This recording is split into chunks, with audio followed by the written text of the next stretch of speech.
Bilhah, when you feel used. Ladies, let's talk about being used. Not the kind where someone borrows your car and returns it empty.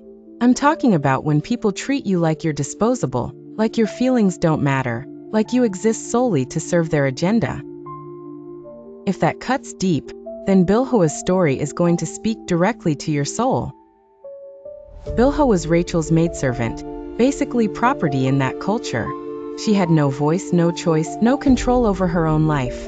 Then Rachel, desperate for children while watching her sister Leah pop out babies, makes a decision that changes everything. Genesis 30 verses 3-4 tells us Rachel said, "Here is my maidservant Bilhah. Sleep with her, that she may bear children for me, so that through her I too can build a family." Stop right there. Rachel just handed her servant over to her husband like a breeding machine. Can you imagine? One day you're folding laundry, the next day you're being used as a surrogate because your boss can't get pregnant. Talk about having your humanity stripped away. But here's what gets me. We don't hear Bilhah complain. We don't see her throw a tantrum or refuse. She does what she's told. And before you start thinking she was just weak, consider this. Maybe she understood something we miss when we're busy feeling sorry for ourselves. Bilhah conceived and bore Jacob a son. Rachel named him Dan, saying, "God has vindicated me."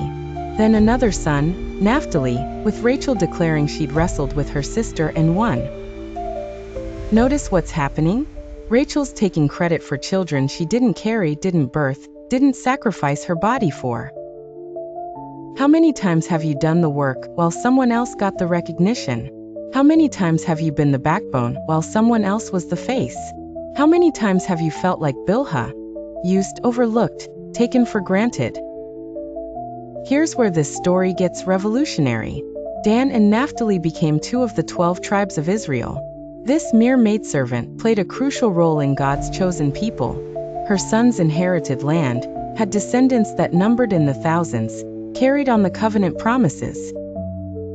God took what looked like exploitation and turned it into legacy. He took what felt like being used and made it generational impact. Bilhah's worth wasn't determined by Rachel's treatment of her. It was determined by God's purposes for her. Listen carefully. Your value is not determined by how others treat you. Period. When people use you, dismiss you, or treat you like you're disposable, that says everything about them and nothing about you. Your worth comes from the one who formed you in the womb, not from the people who fail to see your value. But here's the hard truth. Sometimes God allows us to be in situations where we feel used because He's setting us up for something bigger. Sometimes what looks like exploitation is actually preparation. Sometimes what feels like being overlooked is actually being positioned. Bilhah teaches us 4 crucial truths. First, faithfulness in difficult circumstances positions you for purpose.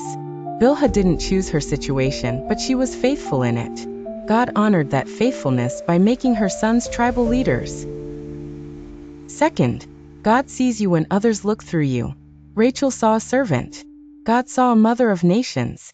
People's limited vision doesn't limit God's unlimited plans for you. Third, your response to mistreatment reveals your character.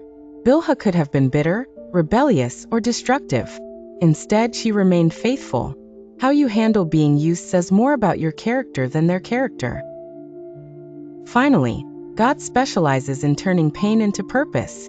What Satan meant to diminish you, God will use to establish you. What was meant to minimize your impact, God will maximize for His glory. Stop waiting for people to recognize your worth before you start walking in it. Stop letting other people's treatment of you determine your sense of value. Stop believing the lie that being overlooked means being unimportant. You are not Bilhah the maidservant.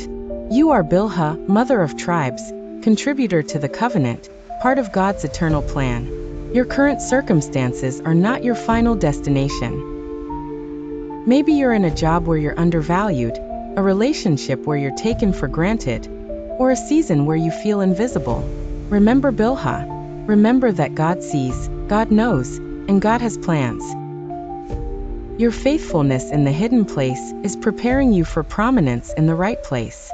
Your willingness to serve when no one notices is building character for when everyone's watching. So stop feeling sorry for yourself and start walking in your purpose.